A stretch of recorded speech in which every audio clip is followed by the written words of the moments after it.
Hey everyone, I was supposed to be doing a full testimony of my life. Um,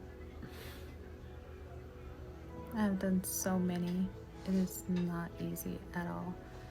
But as I was doing my full life testimony, like the Lord really put on my heart just to kind of be just basic about certain things, and He wanted me not to share everything that I did in my other videos. So I went ahead and erased those, and I'm just gonna jump right into it. So we didn't have much growing up. We lived very poorly. So we learned to appreciate everything that we have. So there's times that we didn't have a home. So we were jumping from house to house, like family members and family members. And during the process, we went to go stay with this relative, and I don't remember what age I was. I know I was very young, but I ended up getting molested, and I was molested several times by this family member. So growing up, we weren't raised in church. We knew of Jesus, but we never talked about it, So my parents were drinkers, they're partiers, and when I went to school, I used to get picked on a lot, and a little bit bullying. I was really, really shy. I didn't really talk a whole lot, but my family, I did. My family that I was raised around, of course, I talked a lot. I was a little spoiled brat. So then I hit middle school, and it seems like that's when it all changed. I started hanging around with the wrong crowd, hanging around gangs, and just start partying myself. So my dad wanted us to move. He wanted to take us away from all the gang violence, the partying, and just kind of start a new life. And that's how we end up in Tucumcari, New Mexico. I hated it. I hated that my parents moved me so far away from all our family. Little that I knew, I had some family in New Mexico. Everything started being great after that. I met some friends. One of them was a Christian, and we were walking one day around town, and we ran across this church. So I was like, fine. So I went in. And so he grabbed my attention, and he asked me to come up to the front, and I was so shy. I didn't want to go up there. That's when he asked me in front of everybody, do you want to be saved? And at the time, I didn't even know what that meant. And I'm like, no, I don't. I don't know what it is, and I'm not ready to be saved. I don't want that commitment. And that's when he asked me a real question. He said, if I was to die tonight, do I know where I was going to go? And I finally was like, fine, I'll get saved. Okay, now I'm going to jump to when I was 14, 15. During this time, my dad will always come and go, and my mom will party, and I was partying with her. And her and my dad, and we started talking about separation, and I started going through a depression. So there'll be times that my dad will be gone for weeks at a time, and then my mom would not come home either. So I was by myself a lot. My mom just started living her life because she was going through it with my dad off and on, like all her life. And she finally wanted to start living for her. So my whole life, I had dealt with and struggled with a lot of things that came my way that I look back now, and I know that the Lord was with me ever since then. even though I was living the way I wanted to live, he saved me from a lot of situations I was in, and never realized the danger I was in during that time until later in life.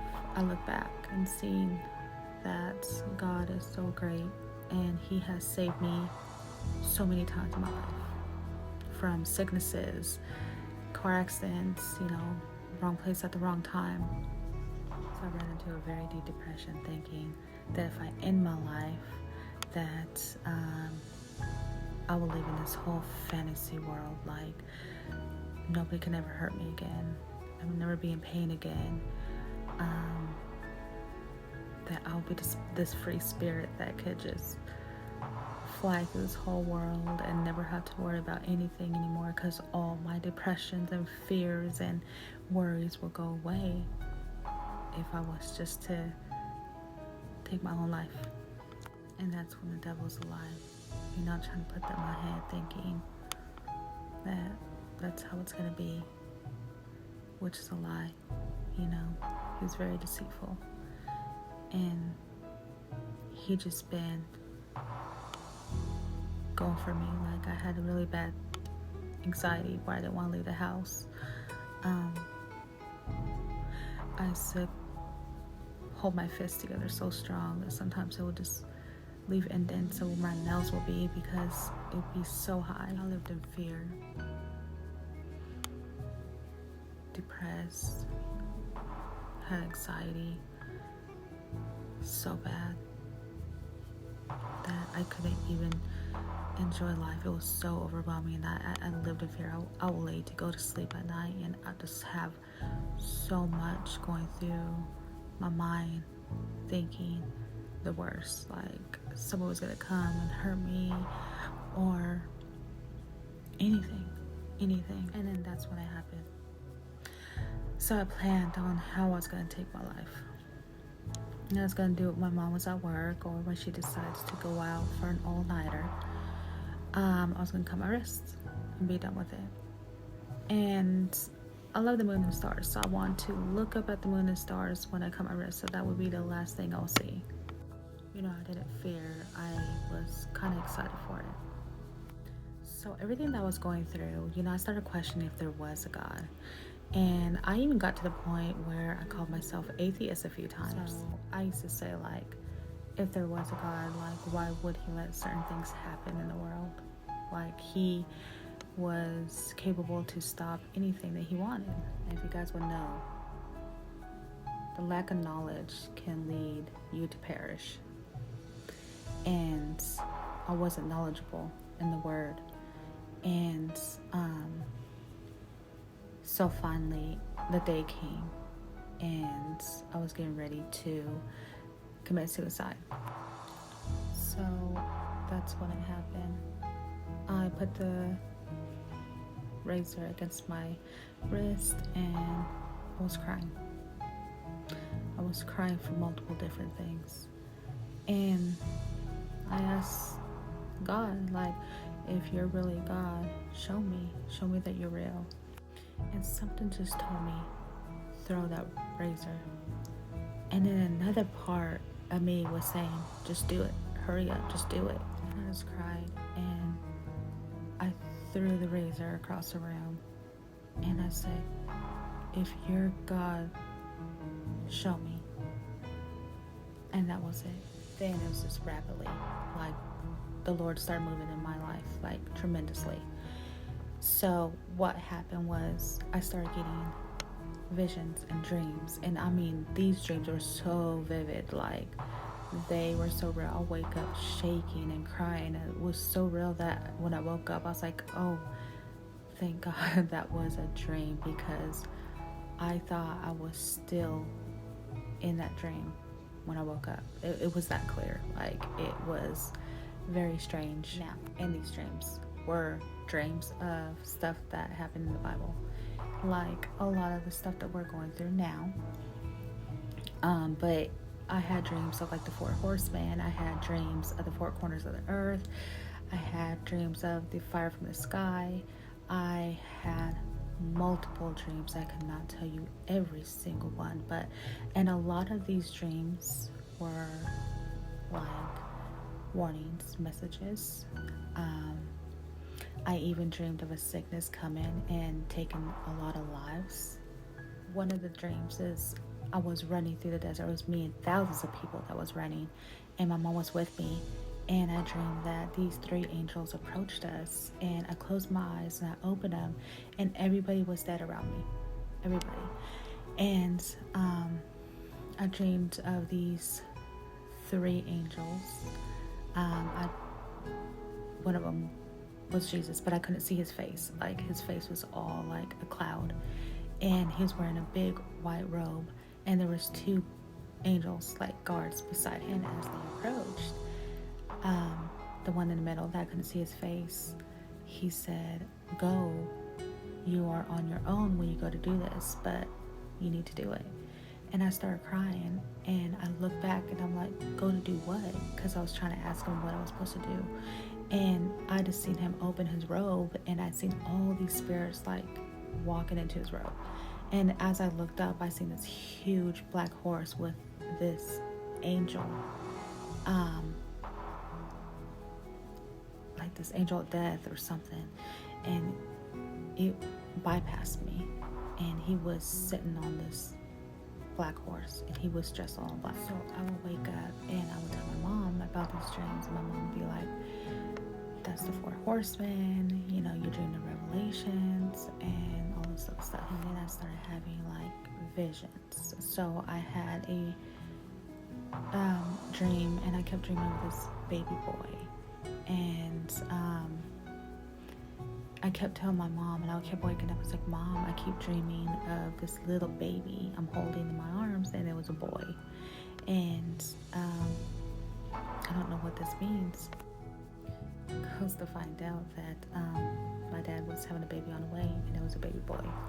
But I'll have visions and dreams all the time.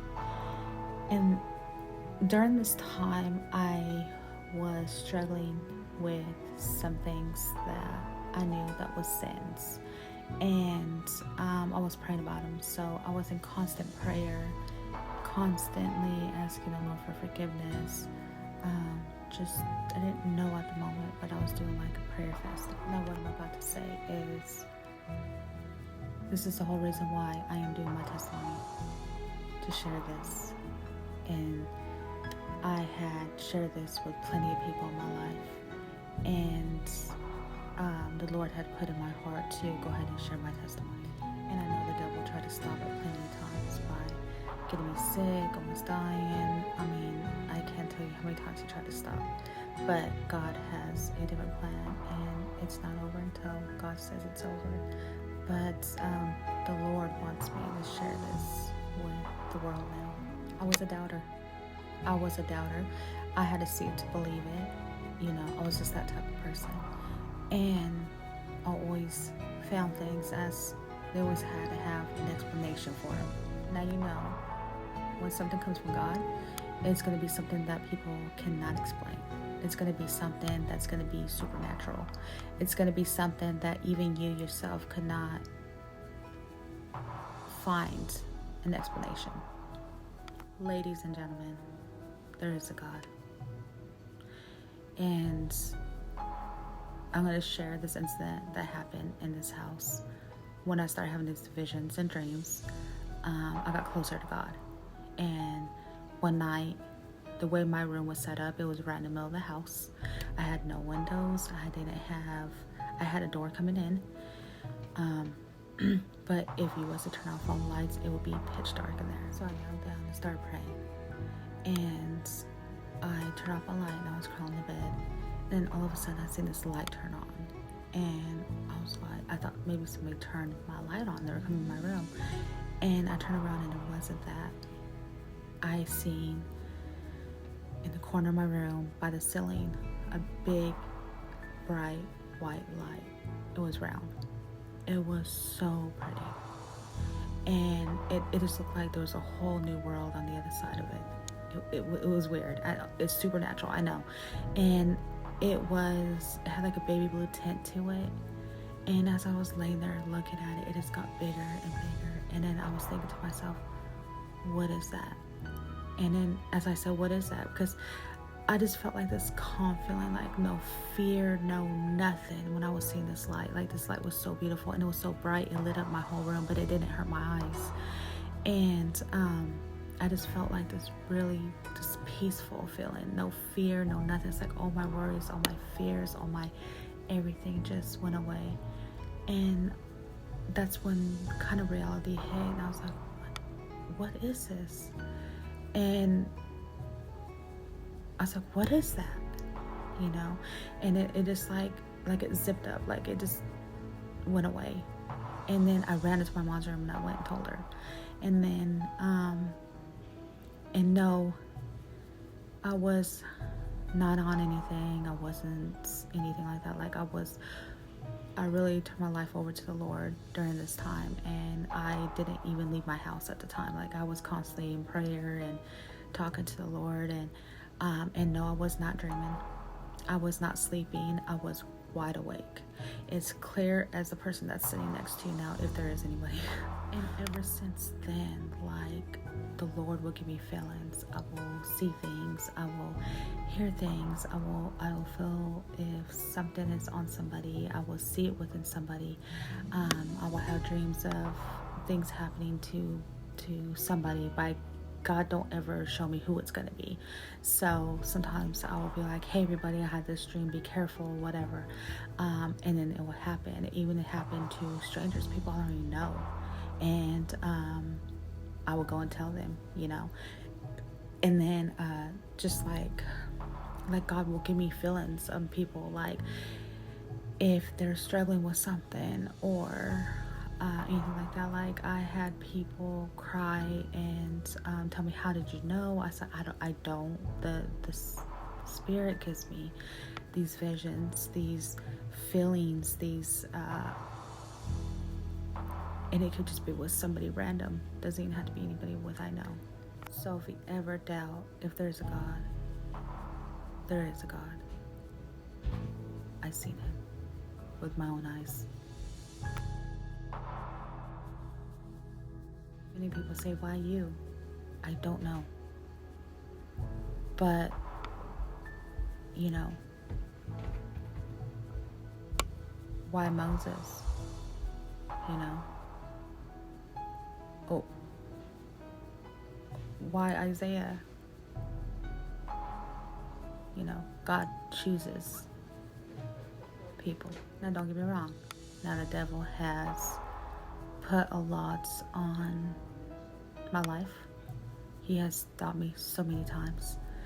I'm not perfect, you know, but I know Jesus is, and he's my savior. He has tested me so many times in my life. The devil tried to intervene, try to break up my family, even got to the point that he did at one time, you know. But I believe people come into my life for a reason. I believe I meet people for a reason. I believe that you are seeing this video for a reason.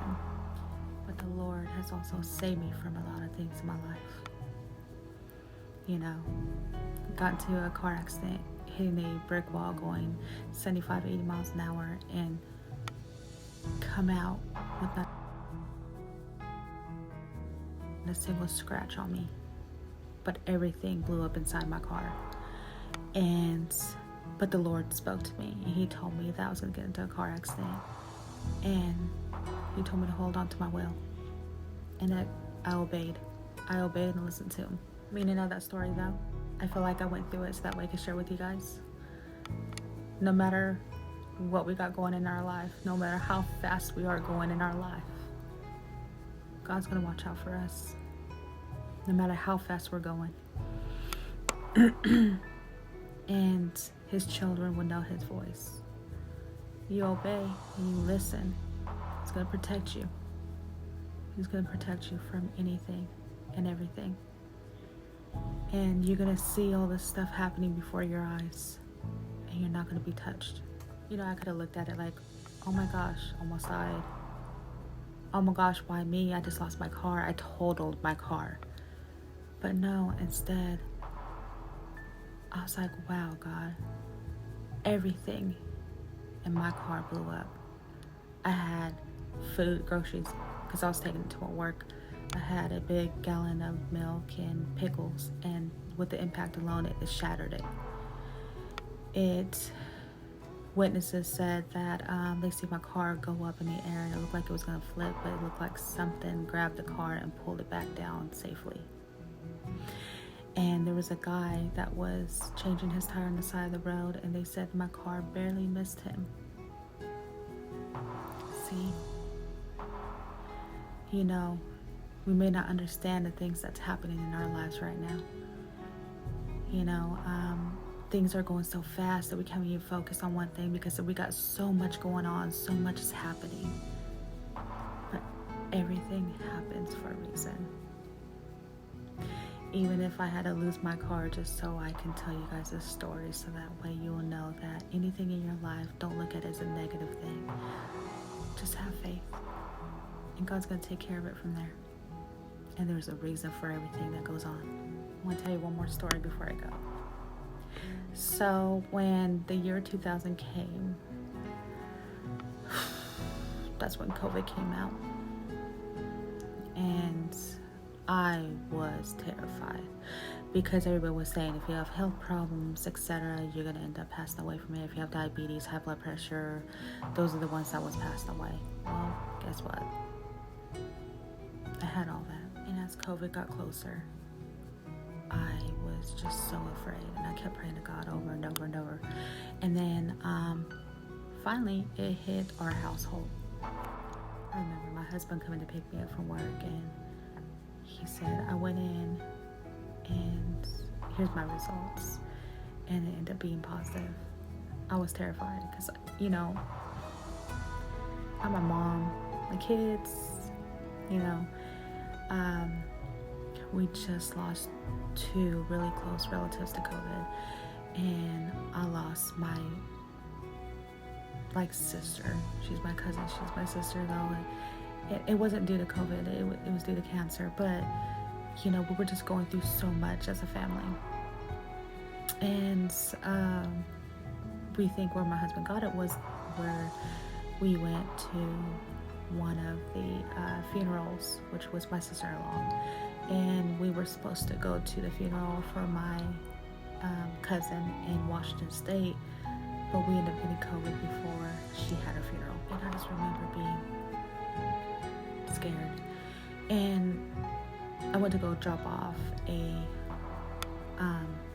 really close friend of ours in Chickasha, Oklahoma, and had my daughter there. And I was telling my daughter, baby, people are passing away from this stuff because they have health issues, and mama has health issues.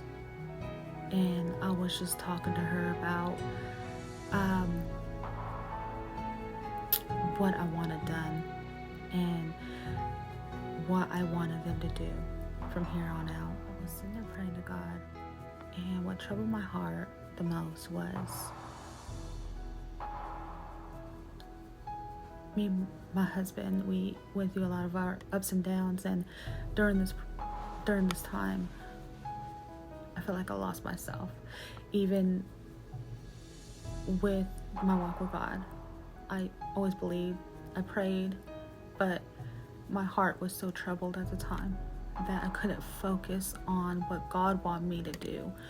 And I feel like now we are fulfilling what my purpose is and what my calling is now. So what troubled me the most was I felt like I didn't live for God the way God wanted me to live. And I just felt this guilt come over me, and I was like, God, I wasted so much time not serving you. I am so sorry.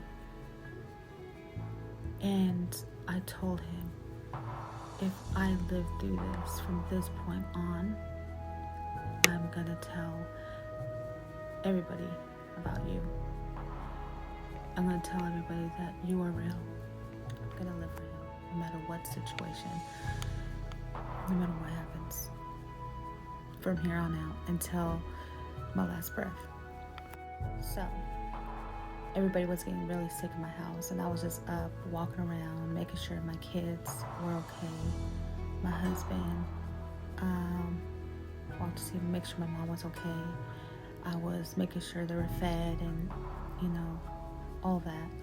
And I would just pray throughout the house. I'll pray to God every night. And the first COVID was the worst, we all know that. And me only had a little bit of sniffles. That was it. The only instant time that I thought, because we already talked about this as a family, like, I will not go to the hospital unless I know for sure that it is time for me to go, right? So we had all this game plan. So everything was good, had a little bit of sniffles. Then all of a sudden, I felt like somebody just grabbed my lungs and squeezed them. And I couldn't breathe. And I was hitting my chest, and I jumped up and I started crying and crying and crying and crying. And I just felt like this really hot feeling like throughout my whole entire body, like if my blood was on fire. And I think that was like the 5th day or 6th day. And then I told my mom, I said, it's time, Mom, I need to go in. I don't feel good, I didn't feel right. I quit breathing there for a second. Like, it really scared me.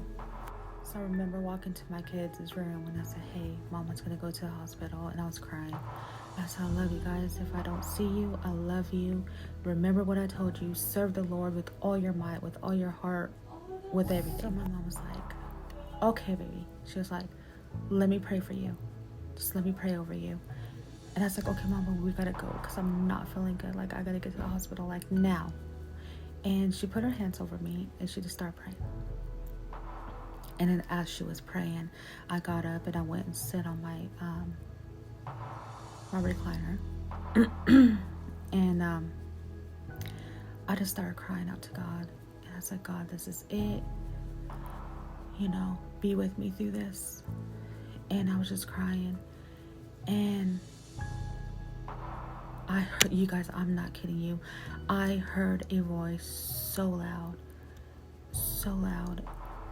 If it was like if they were talking to me in my ear. And it said, daughter, I will take care of you the way you take care of your family. And I cried so hard. I said, Mom, I heard God's voice. Mom. And Mama walked out of the room. She's like, God just told me something. She said, God told me to give you a baby aspirin and hot green tea with honey in it. I said, Mom, I gotta go to the hospital now. I gotta go now. She's like, listen to God. He's your doctor. So I obeyed. I took the baby aspirin and I drank some green tea with honey. And I kid you not, I felt better within minutes. And never went to the hospital. Got better. Took a while to start feeling normal again, but I think that's all of us. I ended up getting COVID again, and sure enough, I did the same routine. Took a baby aspirin and drank a bunch of green tea with lemon. It has to be the tea bag one. Something about green tea bags with lemon. I'm telling you, that is been a lifesaver for me. It's taken care of COVID. It knocks it right out.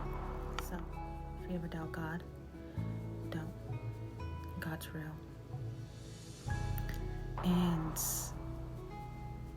it doesn't matter what situation you're in. You're loved. He loves you. Go to Him. Before I gave myself to the Lord, I felt empty. I felt like there was always something missing in my life. I felt like I could never be happy until I submit to the Lord all the way and start living for Him. And I am so happy. The happiest I've ever been. Now please, everyone, share my testimony. If you ever feel like you need to talk to me, or you want to know like what kind of things I overcome, that God helped me overcome in my life, what has happened, if you want to get like more into depths, if you have any questions, don't hesitate to reach out to me. Give yourself over to the Lord. I'm telling you, it's the best thing ever. Don't doubt him.